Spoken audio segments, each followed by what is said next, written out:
माझं नाव विशाल आणि मी 28 वर्षांचा तरुण आहे. गेली 2 ते 3 वर्ष मी शहरामध्ये म्हणजे पुण्यातील MIDC मध्ये एका खाजगी कंपनीत कामाला होतो. कधीतरी सुट्टी दिवशी मी गावी यायचो. माझ्या घरी माझे आई वडील, आजी आजोबा आणि एक बारका भाऊ आहे. आमचं गावाकडे शेती आहे. मी जर पगार दिवशी घरी पैसे पाठवायचो, त्यामुळे घरातले पण खूपच आनंदी होते. पण एक दिवशी झालं असं, मी नेहमीप्रमाणे गावी आलो होतो. ते पावसाचे दिवस होते. सकाळचं घरच्यांनी वैरण चारा आणायला मला शेतामध्ये पाठवलं होतं. तेव्हा आमच्याच बाजूच्या शेतामध्ये स्वाती वहिनी म्हणून होत्या. त्यांचं ते शेत होतं. त्या तशा माझी कधीतरी गाठ भेट व्हायची. गावी आल्यानंतर त्या शेतामध्ये काहीतरी सकाळच्या वेळेस काम करत होत्या. त्यांनी मला पाहिलं आणि मग मला बोलू लागल्या. बोलता बोलता म्हणाल्या की भाऊजी, खूप दिवसातून तुम्ही आलात, चला घरी चहा पाण्याला. मी नकोच म्हणत होतो, पण सकाळ सकाळ लवकर भेटलो त्यामुळे त्यांनी विनंती केली आणि तेव्हा मी त्यांच्या घरी गेलो. घरी त्यांच्या कोणी सुद्धा नव्हतं.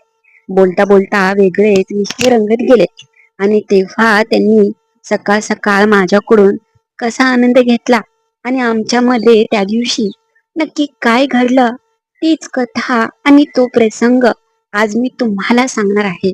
पण त्याच्या आधी, जर तुम्ही नवीन असाल आणि अजूनपर्यंत आपल्या या चॅनेलला लाईक सबस्क्राईब केलं नसेल तर आता लगेच करून घ्या.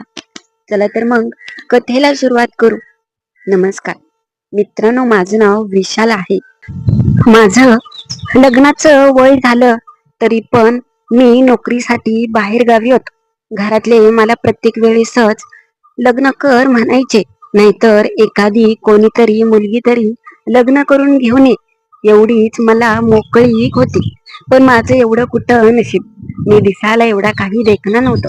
रंगाने सावळा होतो, मात्र पहिल्यापासून व्यायामाचं खूपच वेळ, त्यामुळे शरीर अगदी धनधाकट आणि दिप्पळ होत. मला पाहून अगदी सगळेच जण आश्चर्यचकित व्हायचे. मी शहरात जरी होतो तरी तिकडे पण नियमितपणे मी जिम लावली होती. चांगलं जेवण असायचं, त्यामुळे शरीर अगदी धनधाकट आणि धिप्पड होत. माझ्या बरोबरच्या सगळ्या मित्रांची लग्न झाले होते, पण माझं लग्न झालं नव्हतं. मी एकटा असल्यामुळे माझं खूप इच्छा व्हायची, पण असं कोणी भेटतच नव्हतं. ते पावसाचे दिवस होते आणि काही दिवस सुट्टी घेऊन आठवड्याभराची मी गावी आलो होतो. खूप दिवस झालं सुट्टी घेतलीच नव्हती. माझा नुकताच पगार झाला होता, त्यामुळे घरी येताना चांगलीच मी खरेदी आणि नवीन ड्रेस वगैरे घातले होते.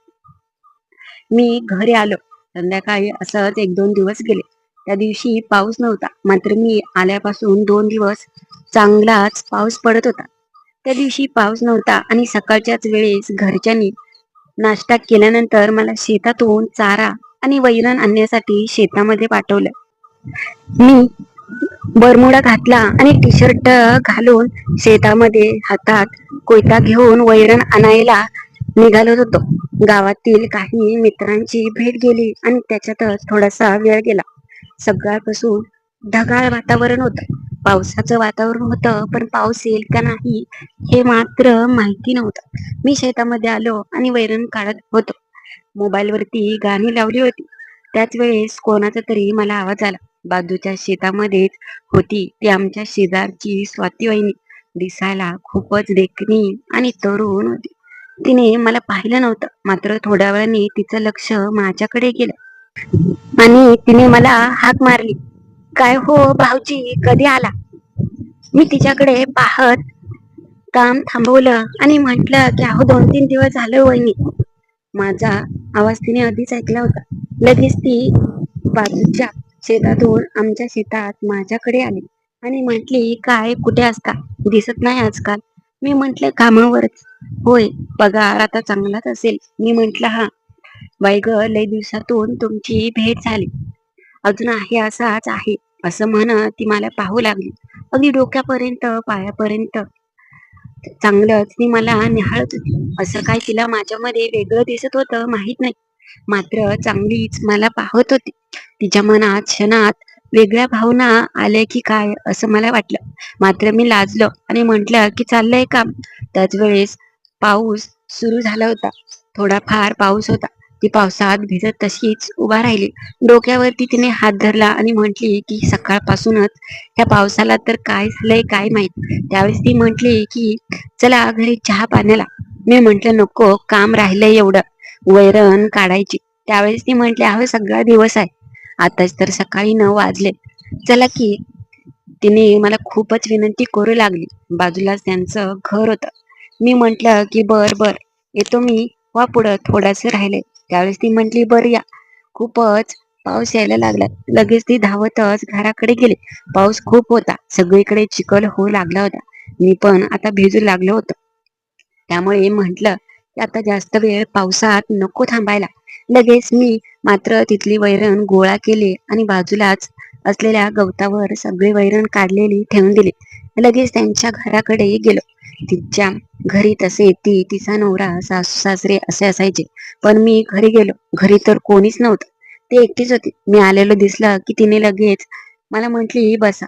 बाहेरच्याच खुर्चीवरती मी बसलो होतो. ती म्हटली की भिजला का तुम्ही? मी म्हटलं नाही.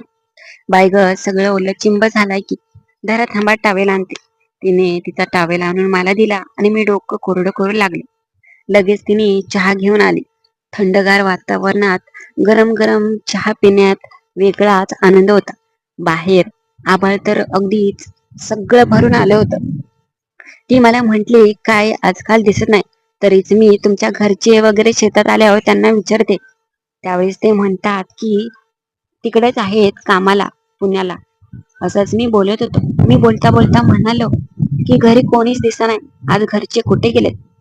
हे म्हणतात ती म्हटली घरचे सगळे बाहेर गावी आमच्या नंदाच्या इकडे गेलेत, जरा कार्यक्रम आहे त्यांच्या घरी. मी म्हंटल होय, मग तुम्ही एकट्याच? त्यावेळेस ती मुद्दाम माझ्या समोर येत बाजूलाच ठेवलेला चहाचा पेला खाली तो घेत माझ्या समोर असं काही ती अगदी झोपली आणि म्हटली हो सगळे गेलेत, आज घरी कोणीच नाही. मात्र त्या क्षणात मला तिचं सौंदर्य दिसलं. नको दिसायला ते तिचे उठाव आणि रसाळ असणार बेभान सौंदर्य माझ्या समोर पडले. क्षणात माझ्या भावना जागे झाल्या. मात्र मी स्वतःला सावरलं, कारण की त्या मला खूपच चांगल्या आणि संस्कारी समजायच्या. मात्र त्या किचन मध्ये गेल्या आणि तो पेला ठेवून लगेच बाहेर आले. बोलता बोलता ती मला म्हटल्या की आज दिवसभर नाहीत, ते कालच गेलेत. 1-2 दिवस काही घरातले कोणीच येणार नाही, मी मात्र एकटीच आहे. मी म्हटलं की होय, पण क्षणात माझ्या मनात वेगळेच विचार आले. ती मलाच का बरं असं सांगत असेल, पण मी जास्त लक्ष दिलं नाही. त्यावेळेस ती बोलता बोलता म्हणाली की तुम्ही किती दिवस आहे अजून? मी म्हटलं आहे 2-3 दिवस. म्हणजे 2-3 दिवस तुम्ही इकडेच गावाकडे रोज शेतात येणार आहे का, असं तिने मला विचारलं. मी म्हंटल हो, का हो? नाही हो, असंच म्हणते. बोलता बोलता पुढे ती मला म्हणाली की काय पण म्हणा, तुम्ही मात्र शहराकडे गेल्यापासून खूपच बदल झालाय तुमच्यामध्ये. वागणं, बोलणं आणि त्याच्यातच दिसायला पण चांगले देखणे दिसतात आणि रंग पण उजाळला बघा तुमचा. मी म्हंटल होय. तिने असं म्हणताच मनात एक वेगळाच आनंद होऊ लागला होता. ती म्हटली आता काहीतरी बनवते नाश्त्याला, आज नाश्ता करा. मी म्हटलं अहो नको नको वहिनी, नाश्ता तर घरूनच करून आलो, काही गरज नाही. का हो, आमच्या इकडचं काय खायचं नाही का? मी म्हंटल की तसं कुठं मी म्हंटल. त्यावेळेस ती बोलता बोलता पुढे मला म्हणाली की खरंच बाई ग, आता एखादी चांगली पोरगी बघा आणि लग्न करून टाका, म्हणजे रोज जोडीने चाल शेतामध्ये. मी म्हंटल अजून नाही तसं काय. त्यावेळेस मी म्हंटल की तुमच्यासारखी बायको मिळायला पाहिजे. तुम्ही अगदी शेतातलं पण काम करता, घरचं पण सगळं काम करता. ती म्हटली की होय. का हो, आवडते का मी तुम्हाला? असं तिने म्हणताच मी आश्चर्यचकित झालो आणि म्हटलं की कोणाला नाही आवडणार.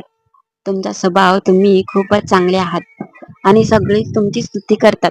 तुम्ही खूपच कामाची बाई आहे असं सगळे म्हणतात. हे कोणती खूपच आनंदी झालो. बोलताना मी म्हंटल की खरंच वहिनी, तुमच्यासारखी जोडीदारी मिळायला नशीबच. पुढे ती म्हटली अहो काय करायचं, मी एवढी चांगली असून बाहेर जे मला खूपच स्तुती करतात. पण आमच्या घरचे नेहमी मला रागवतात आणि सारखं भांडण होतं. घरच्यांना माझी अजिबात कदर नाही. मी म्हंटल, अहो होतच एवढी तेवढी भांडण. त्यावेळेस ते मला म्हटल्या की कशाची भांडण, आमचे हे जरा सुद्धा मला वेळ देत नाही आणि प्रेम करत नाही.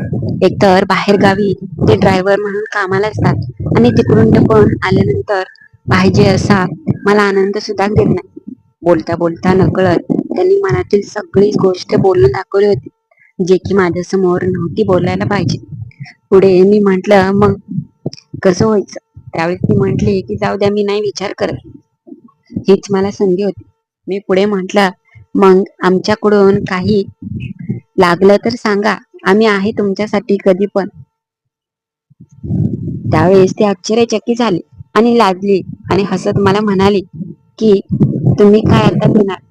मी म्हंटल की मागाल तर सगळं देईन की. पुढे म्हणाली, मग घ्यायचा का आनंद? मी लगेच होकाराने मान हलवली आणि माझ्या चेहऱ्यावरचा आनंद पाहून तिला पण खूप आनंद झाला. घरी कोणीच नाही, तर चला मग आतमध्ये जाऊ, असं ती म्हणाली. घरामध्ये आली येतात तिने दाराची कडी आतून बंद केली आणि मग काय, माझ्यासाठी तर ही सुवर्ण संधीच म्हणायला लागेल. मी लगेच गेलो आणि जवळ जाऊन आनंद घेऊ लागलो. माझी करण्याची पद्धत खूपच निराळी आणि वेगळी होती. तिला मात्र चांगलाच आनंद देऊ शकतो मी, हे मला माहिती होतं. पहिल्यांदाच असं मी कोणासोबत असं करत होते. मी जवळ घेतलं आणि तिच्यासोबत चालू झालं. हळूहळू आम्ही दोघं बेभान होत गेलो. ती पण मला आता चांगली साथ देत होती आणि मी पण तिला आनंद देऊ लागलो. माझी करण्याची पद्धत खूपच नवीन होती, मात्र ती खूपच अनुभवी होती, हे मला चांगलंच समजलं. मी आनंद घेऊ लागलो. तिचे मधाळ आणि रसाळ आवाज जणू काही ह्या हवेत विरतच चालले आहेत. घरात कोणी नसल्यामुळे पाहिजे असा मनसोक्त आनंद घेत होतो. तिने सगळेच कपडे माझ्या बाजूला फेकले आणि नुसती निहाळत राहिली. म्हटली, बाई ग, कसल्या कमालीचं दिसताय. खरंच तुमच्यासारखा तरुण असल्यावर मी रोजच आनंद घेत. मी तिला आनंद देत राहिलो, ती पण मला सुख देत राहिली.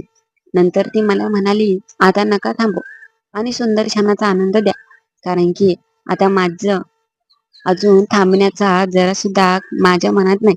मग मी तिला आनंद देऊ लागलो. माझी करण्याची पद्धत पाहून ती वेडीपिशी झाली आणि सुंदर क्षणाचा सुंदर अनुभव घेऊ लागली. शेतामध्ये आल्यावर शेजारणीला पहिल्यांदाच मी प्रेम देत होतो, त्यामुळे तिचा चेहरा अगदी पाहण्यासारखा होता. सुखाने तिचा चेहरा अगदी सुखावला होता. वेगवेगळ्या पद्धती त्या दिवशी सकाळ सकाळच मी पावसामध्ये तिच्या घरात तिला आनंद दिला आणि तिला खूपच सुख मिळालं. पण तिथून पुढे रोज शेताकडे आल्यावर आमची आणि तिची भेट व्हायची. जेव्हा जेव्हा मी गावी यायचो, आता फक्त माझ्या नजरेसमोर ती शेजारची स्वाती वहिनीच असायची. तर कशी वाटली कथा ते नक्की कळवा. आणि हो, नवीन असाल तर तुमच्या लाडक्या मैत्रिणीच्या चॅनलला लाईक सबस्क्राईब करायला विसरू नका.